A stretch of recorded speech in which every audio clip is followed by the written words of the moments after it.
que Jesus nos cubra com a sua luz. No livro Exilados de Capela,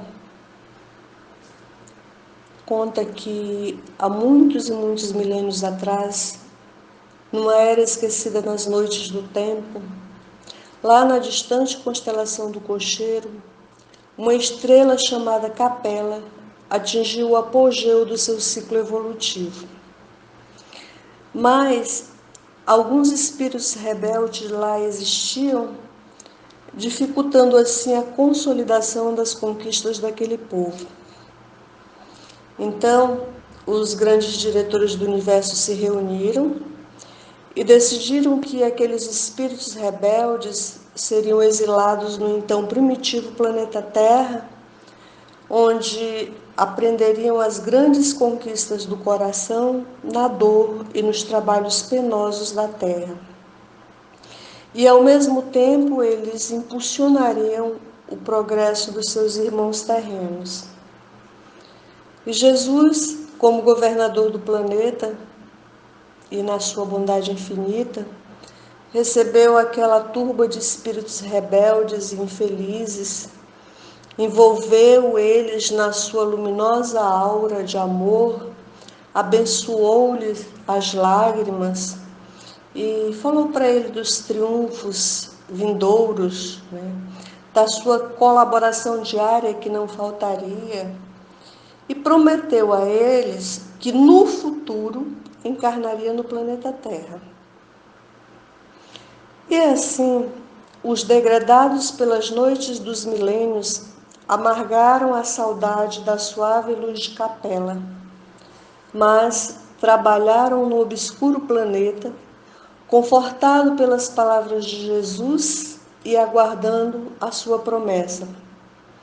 E foi assim que a raça adâmica e seus descendentes anunciaram a todos os povos o mais grandioso acontecimento do nosso planeta. E foi assim que todas as pitonisas, sibilas, magos e oráculos, todos os homens santos, videntes, sábios e profetas, em todas as raças e em todos os povos, anunciaram a vinda do Messias. No Egito, ao visitar o templo de Amon, um tebano ouviu uma voz que vinha das profundezas das suas entranhas e dizia: ó tu que me ouvis, anuncia aos mortos o nascimento do Salvador do mundo. Na Índia, os livros sagrados dos templos já profetizavam, e um poema dizia que em breve nasceria um Brahma, namorada de um pastor, e que libertaria o mundo dos demônios e da dor. Na Grécia, Ciméria, Sibila de Cumes, sacerdotisa de Apolo, profetizava: num século, o dia surgirá em que o Rei dos Reis conosco habitará. E o profeta Isaías afirmava: eis que a Virgem conceberá e dará à luz um filho, e o chamará de Emanuel. Mas de todas as profecias, a que mais me toca o coração é a de Samuel, o último juiz e primeiro profeta, quando ele fala de Jesus como sendo a luz da manhã quando sai o sol, da manhã sem nuvens, quando pelo seu resplendor e pela chuva a erva brota da terra. Porque não há nada mais belo do que as primeiras luzes da aurora, quando a noite se transforma em dia sem que saibamos o exato momento em que isso aconteceu. Não há nada mais belo que os primeiros clarões do sol, rompendo as trevas noturnas, anunciando um novo dia, uma nova oportunidade, presente impagável da misericórdia de Deus. E Jesus é assim, a luz diamantina que se tornou estelar, o vigoroso amanhecer de uma nova era, o divisor de água nos milênios planetário. E as profecias se cumpriram. O Verbo se fez carne e habitou entre nós. Jesus nasceu quando a sociedade se afogava em conflitos e aflições, e o mundo, qual ovelha desgarrada, carecendo de pastor, se debatia em desespero e desamor. Otávio Augusto reinava em Roma, e na Judéia, o orgulho e a desconfiança tinham armado as suas negras tendas no deserto dos bons sentimentos. Foi nesse lugar, açoitado pela ganância de Herodes o Grande, que Jesus nasceu e veio substituir a treva da mentira pela luz da verdade, a força do ódio pela suavidade do amor. Nunca antes ou depois dele houve ou haverá nada igual. O amor encarnou na terra, na figura de um menino. A Bíblia diz que ele nasceu numa manjedoura lá na pequena Belém. Mas se perguntarmos a Lázaro onde e quando nasceu Jesus, a sua resposta será: Jesus nasceu em Betânia, na tarde em que me visitou o túmulo e ordenou-me: Lázaro, levanta e vem para fora. Se perguntarmos a Francisco de Assis, ele nos responderá: Jesus nasceu no dia em que, na praça de Assis, eu entreguei a minha bolsa, minhas roupas e até meu nome para segui-lo, pois sabia que ele é a fonte inesgotável de amor. Mas a doce Maria nos contará que Jesus nasceu quando nas sombras do planeta, das estrelas se escondeu. E ele continua a nascer para cada um de nós. Nasce em nosso coração quando agimos como irmãos. Nasce no pão partilhado e no perdão ao equivocado. E continua a nascer como um sol sem nuvens, como um parto sem dor, no eterno renascimento de luz e de amor. Apesar dos evangelhos terem imortalizado os acontecimentos da vida de Jesus, existem ainda muitas lacunas sobre os períodos de sua vida. Apenas dois evangelhos citam o seu nascimento, né? Mas mesmo com as informações fragmentárias, o mundo espiritual nunca cessou de informar sobre a sua estada no planeta e sua permanência entre os homens, aguardando que se opere a transformação das criaturas e da sociedade conforme os seus ensinamentos. No livro O Jesus que eu nunca conheci, Philippe Yancey, que não é adepto do Espiritismo, ele diz que parece que Deus permitiu que circunstâncias humilhantes antecedessem a chegada de Jesus na Terra, como se fosse para evitar qualquer acusação de favoritismo, de privilégios. E o que ele está falando aí é por causa da gravidez de Maria, que ainda não era casada com José, né? E naquele tempo, naquele local, uma mulher, né, sai grávida de um filho que não era do seu marido, não era fácil não. E também Lucas nos relata a passagem de Maria conversando com Isabel, a sua prima. E Isabel, ela tinha ficado grávida já na velhice. E quando nós lemos esse relato, dá para perceber o contraste entre as duas mulheres. É porque todos estavam falando alegremente do milagre de Isabel ter engravidado na velhice. Enquanto Maria, ela não podia exibir a sua abençoada gravidez. Então, se Deus fosse parcial, ele teria concedido privilégios a Jesus e as circunstâncias que antecederam o seu nascimento teriam sido outras, desde a gravidez de Maria. Mas, por toda a vivência de Jesus, fica mais do que provado que Jesus ou que Deus é imparcial. Ele não privilegiou Jesus.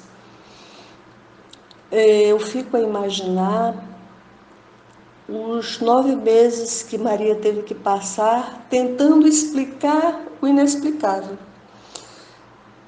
Aliás, não só os 9 meses, pois até hoje há quem não acredite nela. Mas Maria foi e sempre será Maria. Misto de suavidade da rosa e força do cedro do Líbano. Maria é a dispenseira das graças que Deus concede aos infelizes, sofredores e abandonados. É a brisa da misericórdia no calor das aflições. Ela é a força, a ternura e a doçura da mãe. É a confiança, a obediência e a resignação da filha de Deus. Maria, o anjo revestido de mulher, se dispôs a enfrentar o escândalo de uma maternidade que não foi planejada na terra. Mas na sua firmeza de caráter e fé em Deus, ela ouviu o anjo Gabriel e respondeu: Eis aqui a serva do Senhor, faça-se em mim segundo a sua palavra. E, apesar de todas as circunstâncias desfavoráveis, Jesus nasceu, cresceu e se desenvolveu em espírito e sabedoria. E viveu no deserto até o dia em que se revelou publicamente a Israel. E Jesus se revelou através dos mais belos ensinamentos de sabedoria e amor. Jesus ensinou que o seu reino não era deste mundo, mas ele nunca desconsiderou, nunca condenou, nunca desdenhou o mundo, porque Jesus sabia que o mundo é bendita escola de educação e de progresso do espírito. Enquanto muitos insensatos, na tola vaidade de construírem reinos terrenos, utilizavam como argamassa na construção desse reino a força, o suor, o sangue e as lágrimas do próximo, Jesus veio dar um novo conceito para o reino de Deus. Ele disse: o reino de Deus não vem com aparências exteriores, nem está aqui ou ali, porque o reino de Deus está entre vós. E ele comparou esse reino a uma pérola de grande valor, a um tesouro escondido num campo e ao fermento que a mulher misturou. Na parábola da pérola, ele diz: o reino de Deus é semelhante ao negociante que busca boas pérolas. E encontrando uma pérola de grande valor, vai e vende tudo quanto tem e compra aquela pérola.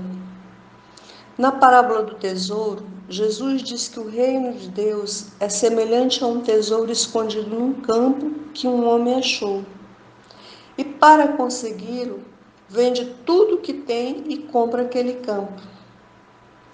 E na parábola do fermento, ele diz que o reino de Deus é semelhante ao fermento que a mulher colocou em 3 medidas de farinha até que tudo levedou. Vejam a capacidade de Jesus em explicar o reino de Deus a cada um segundo o objeto de seus interesses. Ao homem, ele compara o reino de Deus ao tesouro que estava enterrado no campo.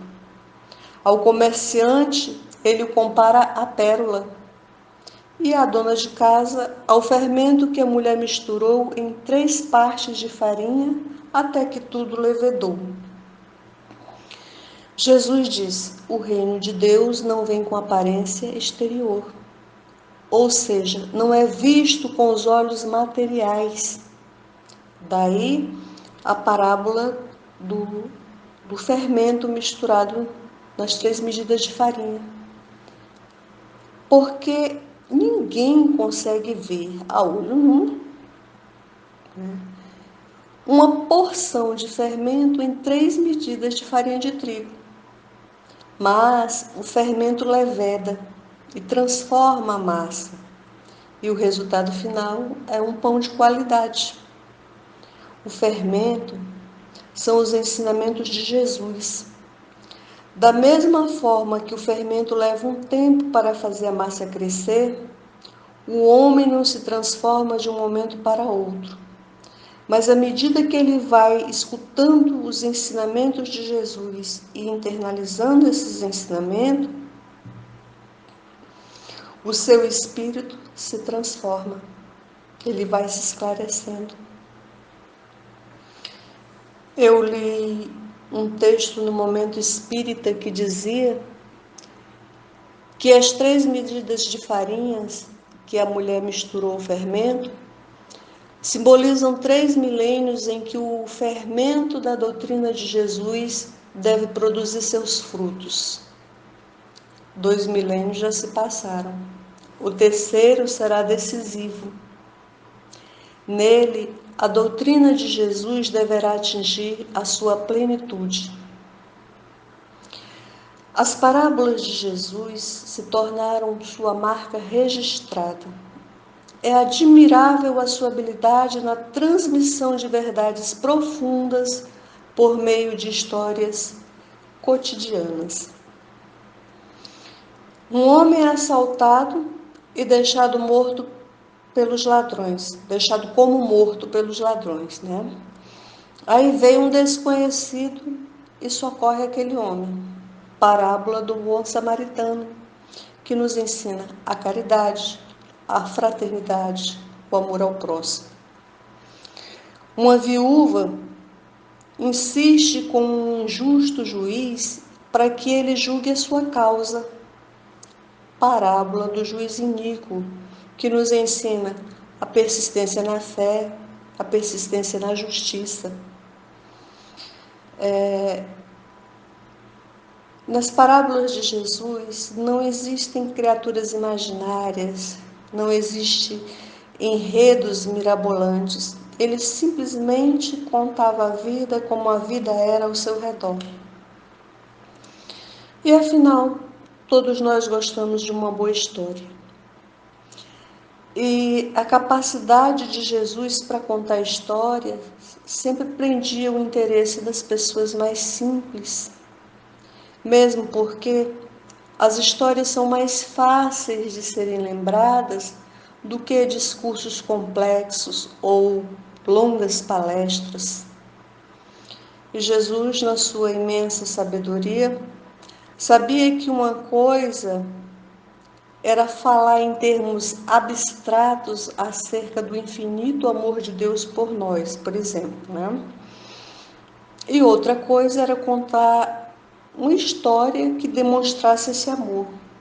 Então ele nos contou a história de um homem que tinha 100 ovelhas e uma se perdeu. E aquele homem deixou as 99 ovelhas no redil e foi em busca daquela que se desgarrou. Parábola da ovelha. Ele também nos contou da imensa alegria de um pai com o retorno do filho que tinha ido para uma terra distante, lá vivendo de forma dissoluta, acabou com sua herança. Parábola do filho pródigo.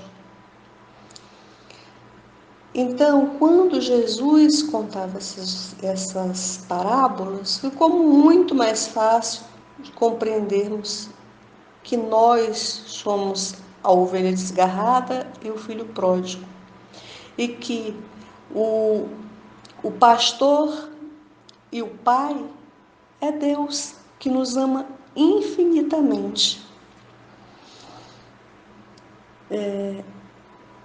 A palavra de Jesus transformava a vida daqueles que o escutavam e tinham ouvidos de ouvir. Sua palavra transformou a fraqueza de Simão na coragem de Pedro, a avareza do publicano na generosidade de Zaqueu, a luxúria de Madalena no arrependimento e sublime idealismo de Maria de Magdala, o fanatismo de Saulo na abnegação de Paulo. Por sua palavra, a tempestade acalmou, os paralíticos andaram, os cegos enxergaram, os surdos ouviram, os leprosos ficaram limpos e os mortos ressuscitaram. Porque Jesus é o médium do próprio Deus. Ele é o Verbo de Deus que se fez carne e habitou entre nós. A sua palavra transforma, corrige, atrai como imã, aquece como o sol, refrigera como orvalho, inebria como perfume, purifica como fogo e diviniza como o amor. Como eu falei antes, os 4 evangelhos deixam muitas lacunas na história da vida de Jesus. E eles pouco falam também da ressurreição de Jesus. Mas cada evangelista narra os acontecimentos que levaram à morte de Jesus. Nenhum crime tão hediondo como o martírio do justo Jesus tinha acontecido antes na face do planeta. É tanto que a própria natureza se revoltou diante do terrível, do infame ato. João nos conta que após o julgamento, Pilatos ainda indaga dos judeus: hei de crucificar o vosso rei? E eles responderam: não temos rei senão César. E tomaram a Jesus, e ele caminhou para o Calvário carregando a própria cruz. De todas as mortes, a da cruz era a mais desumana, suplício infame que no Império Romano era reservado aos escravos. E Jesus, mesmo passando por todo aquele suplício, Jesus mesmo humilhado, extremamente esgotado, mas as suas primeiras palavras na cruz foi uma prece ao Pai para que perdoasse os seus algozes, vivenciando assim, até o último momento, o seu ensinamento de amar e perdoar os inimigos. E no auge da sua dor, Jesus, que é seu amor, ainda se preocupou com o destino da ingrata humanidade. Jesus, cheio de piedade pelo imenso rebanho desgarrado, que ele não queria deixar sem pastor, órfão de seu amor, voltou-se para Maria e falou: mulher, eis aí o teu filho. E depois diz para o amado discípulo: eis aí a tua mãe. Naquele momento, João representou toda a humanidade, a qual Jesus entregou aos cuidados de sua doce e amorosa mãe. E a profecia de Isaías se cumpriu. Jesus foi oprimido e humilhado, como cordeiro ao matadouro foi levado, e como ovelha muda perante os seus tosqueadores, a boca ele não abriu. Ninguém poderia ter melhor descrito o modo surpreendente como Jesus aceitou o seu sofrimento e morte do que essas palavras do profeta Isaías. Então, entregando seu espírito nas mãos do Pai, Jesus exalou o último suspiro. E o sol escureceu, o chão tremeu, as rochas se partiram, as trevas envolveram a terra e o véu do templo se partiu. O véu, ele dividia no templo o lugar santo do Santo dos Santos, que era o lugar mais próximo, o lugar de maior acesso a Deus, onde o sumo sacerdote se apresentava no dia da expiação, que era o dia em que um animal era sacrificado para expiar o pecado de Israel. Mas o sacrifício de Jesus foi perfeito e definitivo. O sangue de Jesus na cruz era milhões de vezes mais superior que o de todos os animais sacrificados. E pôs fim à separação entre os homens e Deus. Por isso, o véu do templo se partiu. Jesus morreu brutalmente assassinado, mas voltou em madrugada de eterna claridade, a fim de que nunca mais houvesse dúvidas a seu respeito, prometendo a todos receber além do pesado véu do corpo físico. Morreu, mas continuou entre nós, na pureza do seu evangelho, na luz diamantina do seu testamento, que nos convoca a amar a Deus sobre todas as coisas e o próximo como a nós mesmos. Meus irmãos, não menosprezemos o sagrado testamento do Cristo de Deus, pois já sopra na terra o vento do reajustamento de todos os valores humanos, e as forças do mal agonizam nas suas últimas trincheiras, pois estão tendo a última oportunidade antes de serem obrigadas a abandonar o planeta. Ouçamos as vozes dos espíritos que o vento da transformação sussurra em nossos ouvidos, para que quando a Terra atinja o apogeu do seu ciclo evolutivo, não sejamos exilados em um outro planeta de provas e expiações, como aconteceu com os exilados de Capela, que eu falei no início.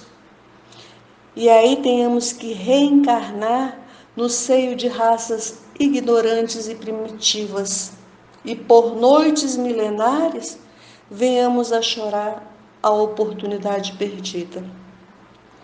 Ouçamos as vozes proféticas da pleiade de espíritos que formam o Consolador prometido por Jesus, pois ele partiu para as esferas iluminadas, mas retornou na beleza e grandeza do seu Consolador, que é a doutrina espírita.